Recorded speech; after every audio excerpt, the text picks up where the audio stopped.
So when the relationship ends with a narcissist, it's really important, or it's a really common aspect whether you would think whether the narcissist has truly moved on or they have forgotten about you. Given their unique personality traits, narcissists process the end of relationships in a very different way. If you have found that the narcissist has forgotten you, what does this mean on your healing journey? But have they really forgotten you? Or is that your perception? Is it that they're with someone different? The discard is an illusion, and I'm going to tell you why in this video.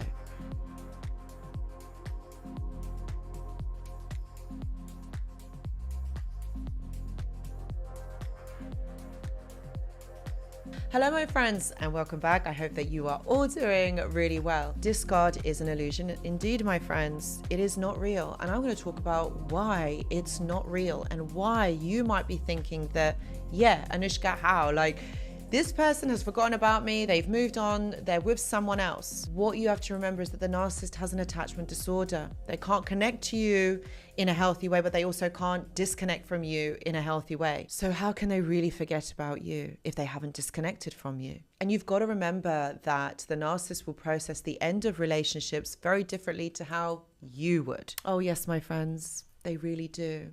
And I know a lot of you struggle with this, because this is why you had put it in the comments and why you wanted to know why and what's going on for them and why you find it difficult, why they come back, why they are hoovering, why they're getting in contact. They're with someone else, why they're contacting you. But there is a reason for all of this, and there's a reason why, given their unique personality traits. You see, a lot of this is about manipulation and control. They are like people collectors, so they don't actually let go of people. The thing is, when a relationship ends with a narcissist is when you say it ends. It's not actually when they say that it ends. But given the circumstances, everybody's situation is different. You know, there may be some of you who, yeah, this narcissist has been in your life on and off, in and out for many years, and it's not causing an issue. There could be some of you where this person has been in and out for many years and it's annoying you. It's too much. You've had enough of it. So that's another aspect of it. Or it could be that the narcissist doesn't come back for you at all.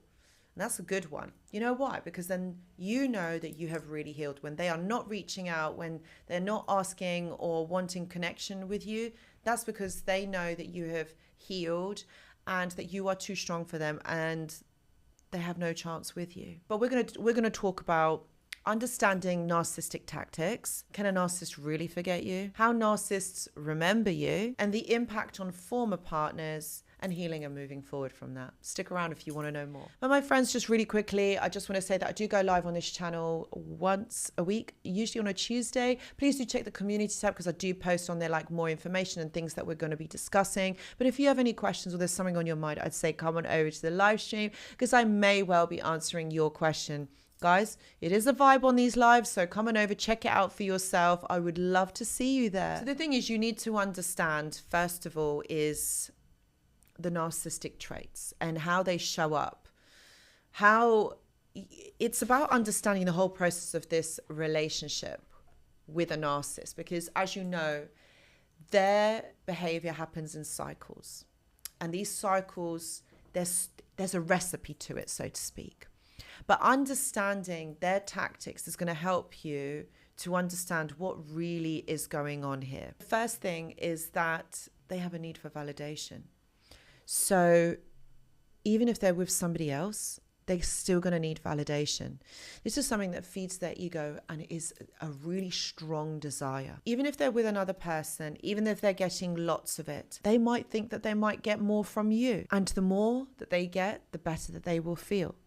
So if they know that they can still get some sort of admiration, validation, attention from you, then they're going to be getting in contact. You've also got the lack of empathy, which is very crucial in understanding all of this. The lack of empathy will make it very difficult for them to understand somebody else's emotions. So getting in contact because the narcissist is fulfilling a need for themselves makes them discount somebody else's need for space, need for understanding and recalibrating and processing their emotions. So if it meets their needs to be getting in contact with you or to be flaunting the new supply in your face, they're going to be doing that, because it's all about the lack of genuine empathy for you or anybody else. The objectification of others. So that's all about what someone can do for them. Someone is an object. Somebody has a transactional value to the narcissist, or they'll be a tool to be able to serve the narcissist in some way. And this objectification can serve as a tool and affect how they view and remember past relationships as well. Remember, we talk about the victim, the hero mentality here. So can a narcissist really forget you? Transactional relationships. So narcissists tend to view relationships as in terms of being able to serve their ego, being able to serve them, being able to serve their needs. And if they're getting their needs met, then okay, there's elements of this that there was positive, but nobody can serve the narcissist's needs 24/7, 100% of the time. Once a relationship no longer provides the narcissist with benefits, they will lose interest quickly. So that's where they start to get bored. That's where they start to get other people involved within the relationship. Out of sight, out of mind, so to speak. Without the constant validation and attention they seek, narcissists will shift their focus on someone or something that can supply them that attention and that need, that validation. And that's why they shift their focus to sources of supply. And this can give the impression that they have forgotten about you and that you're no longer needed. They quickly become bored, and this is where they gaslight, this is where they lie to you. So it's that feeding of the ego, that constant need for attention and validation. Another aspect of this is ego and control. Even if the narcissist appears to move on, they still may think about past partners as a way to validate their own desirability and superiority. They might even get in contact, they might hoover you to boost their ego, but this is all about regaining control, especially if they felt rejected, but not necessarily. If they know that they can get something from you, remember this is all about having a transactional value, then they will do anything that they can to be able to get their needs and their desires met. That's ultimately what it's about. And getting in contact with you is not about that they've suddenly realized that they love you and that they have been awful to you. It's about the fact that you can give them something. It's transactional. They see you as an object. How narcissists remember you. So there's the idealization and the devaluation cycle here. This doesn't change. This is exactly the same way that it goes for every single narcissistic individual. They will idealize you at the beginning, but they will devalue you throughout the relationship and definitely towards the end of it. And their memories will probably be influenced by this cycle. They'll either remember you as perfect or flawed, and they will go through bouts of this. This will go through either one or the other, depending on their current needs. They've also got something called a narrative reinforcement. And narcissists will recall past relationships in a way that reinforces their own narrative, often casting themselves as the victim or the hero. They might remember you as based on how you fit into their self-serving story. So it really just depends on them. It's skewed. Their version of reality is different to yours. And that's why they gaslight, that's why they manipulate, because they know in some aspect the way that they're retelling the story and retelling it to others or telling other people, they're not going to question them. But if there is someone who knows the full story and are questioning them, this is why they start to gaslight them, because they don't want to look like fools, lying, being caught out in a lie. They're always caught out in a lie. But that's why they will gaslight. That's why they will manipulate the situation so that it goes their way. It's all about navigating the truth so it looks good for the narcissist. There's also a huge aspect, intermittent reinforcement. So a narcissist will occasionally reach out or attempt to rekindle, hoover the relationship if they believe that you can serve a purpose. And this is what I was saying. And this behavior is often inconsistent, and you're probably thinking that this person is coming back to have a relationship with you because it feels good. But what you have to remember is that they're not.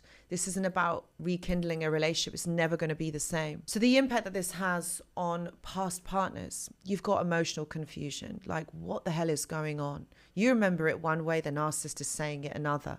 So witnessing a narcissist move on quickly is confusing and it is painful, leading to feelings of inadequacy, self-doubt, and possibly even jealousy. And it's important to remember that their behavior reflects their patterns and their way of thinking, and they're going to make that a reality. Even if it's skewed, even if it's strange, that's what they're going to do. I did a video all about this, about why the narcissist flaunts the new supply in your face. Watch this, because honestly, this will explain this further of how this emotional confusion happens and why there is challenges to closure and understanding what really went down. And that leads me on to the lack of empathy and genuine connection, which makes it difficult to achieve closure, have an understanding of what really happened. Recognizing their behavior patterns can help you to create your own closure, because you're not going to get this from the narcissist. They're not going to do it because their version of events are going to be different to yours, and they're going to be conflicting. You're not going to understand it because it is strange. It's not real. It's not reality. You remember the real aspect. You remember how it made you feel, but the narcissist will twist it to make them feel and look good. So in all of this, the discard is an illusion, because at some point the narcissist will come back. They will come back for you because you're going to serve them a purpose. You're going to make them feel good. You're going to make them the center of attention again. And that's what ideally is what they want. So when they do get back in contact with you, there's certain things that you need to remember. And that's, first of all, focus on self-healing. You need to start healing from this and understand that this person is never going to meet your needs. They're never going to want anything genuine with you. It's always just to serve their needs. You need to establish boundaries. You need to understand what is right for you and what's not. Ideally, you're just going to go no contact with the narcissist. But I know that's not always possible in every single case. You need to seek support, connect with others, maybe even have counseling or therapy to understand this. And you need to reframe your perspective. So you need to understand that the narcissist behavior is a reflection of their personality traits, not you, not because you've done something wrong. It is not your value. Okay, that's what you need to remember. Whilst the narcissist may appear to forget you, their actions are often driven by their need for validation and control rather than genuine indifference.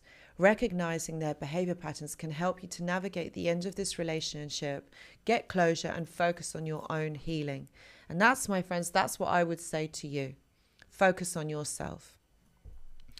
I really hope this video has helped you. Please do give it a thumbs up. Please do like it. And please subscribe if you haven't already. Please share this video to someone who you feel might benefit from the information. Thank you so much for watching, and I hope to see you in the next video. Goodbye.